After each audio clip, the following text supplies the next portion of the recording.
Hello and welcome back to 30 Days to Learn Photoshop. This is day 14, the clone stamp and pattern stamp tools. I'm Ben Gribbin, and in today's lesson we're going to consider clone stamp techniques and options, and we're also going to look at the pattern stamp tool. So let's switch over to Photoshop and we're going to show you how the clone stamp tool works.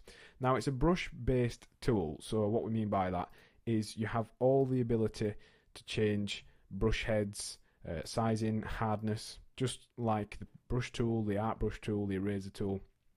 They're all based around the brushes, which is good for cross compatibility and customization, and it allows you to very simply duplicate areas of an image. So if we show you that in its simplest form, let's create a blue circle there, and then we use the stamp or the clone stamp tool, and we click on it. It's accessed by pressing S, and essentially you need to press Alt, and you'll notice the cursor changes from a brush to a crosshair.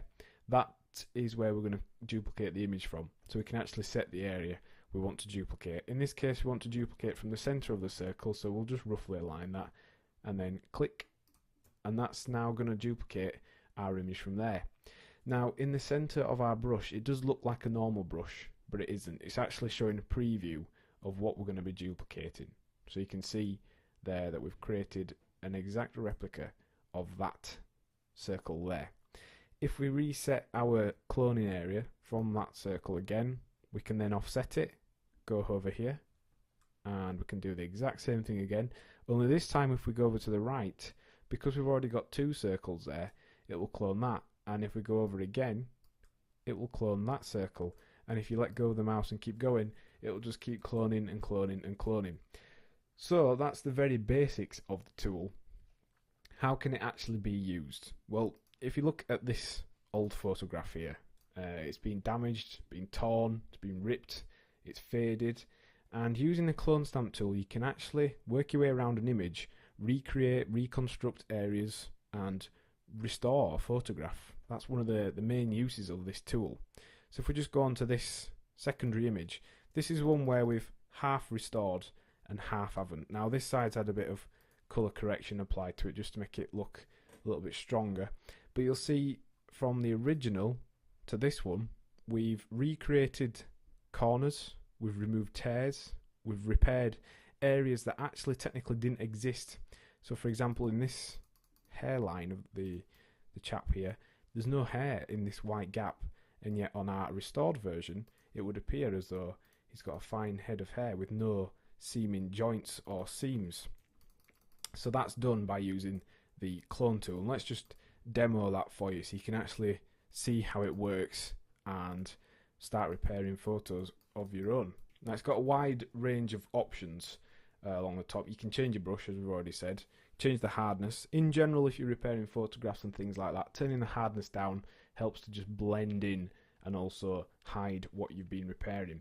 And for really tricky elements and things that you want to repair, you can change the flow and opacity as well, so you can just have superb fine control over how much it's going to be blended in.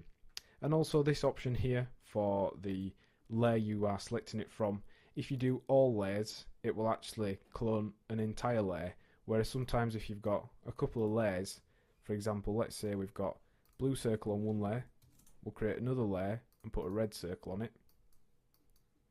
If we have it set to the layer we're on now, so current layer, we can duplicate the red square, not the blue one. But if we set it to all layers, we can duplicate the blue square circle and the red circle. So that's what that option does. That's handy when you've got multiple layers. So let's jump in and start repairing some of these cracks and tears and things.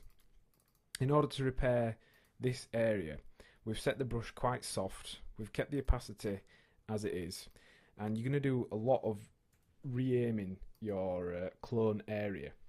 So we're going to start by fading in the hair with this crack, and this is all the clone stamp is doing really, sort of hiding, blending and merging elements together. And it does take a little bit of practice, a little bit of getting used to the idea, but all you need to do then, once you've got the hang of it, is just start painting out areas that you don't want to keep, and retaining and sometimes creating detail from elements of the photograph that technically don't exist. So things like the hair, quite complicated, a little bit more difficult. And what you're looking for are lines that you can continue, and either side of this damaged area we're going to borrow this hairline, and we're going to borrow this hairline, and then we're going to use some of the forehead colour, just pressing Alt and click on the area we want to copy from in order to be able to reconstruct that area. So if we zoom out now, you can see we've gone from having that big tear and crack in it to having a nice repaired hairpiece. And then you'll notice on our restored version we've actually created a corner and removed all those cracks. So how did we do that? Well, the cracks and hairlines here, very, very easy to use because they're on almost a flat colour with some noise. That's not a problem with the clone stamp tool because it's able to just replicate the noise, and because noise is such a busy thing, it does just fade into each other anyway. So we can just keep reselecting the area we're copying from and then painting over the cracks, the hairlines and all those things. But if we want to recreate the corner, it's a little bit more tricky. You're going to need to make use of the preview. So click the horizontal line in our crosshair roughly along the edge of the top piece where we have some solid top of the photograph, and then we're going to extend out beyond here and create the line where we imagine the photograph would continue. And this is where the kind of practice and skill comes into using the clone tool, because you've sometimes got to imagine, think a little bit outside the box in order to recreate these areas, and you've kind of got to mix some stuff up. So it's worth practicing and working your way around really heavily damaged photographs. Will really help you with practice, and also it'll teach you the concepts and principles behind the clone stamp tool. So what we're looking to do here is continue the colours as though they are all one. We are looking to imagine how this image continues into the areas where it's been damaged, and we're also trying to fade in the joins and seams that we're making, because we are effectively rebuilding areas of this photograph. And we're doing this very quickly, very roughly, so you would want to spend a little bit more time playing around with things like the opacity and tweaking that. And you can see we've managed to rebuild the corner here just by resampling, rebuilding and selecting areas that we want to use. Now, in order to finish that off, we can go ahead and just select some of this fabric background and just paint on and tidy up that edge. Then when that's printed out, fundamentally you won't be able to realise that any repairs are being made to that.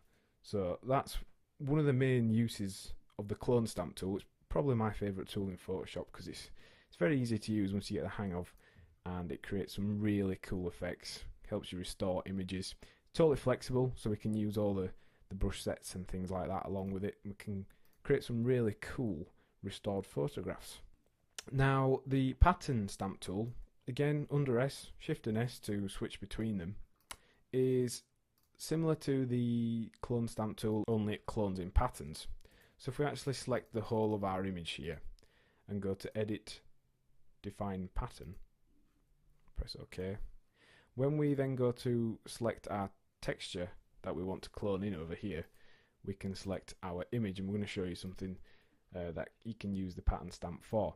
Now normally it'd be used just to clone in a random texture.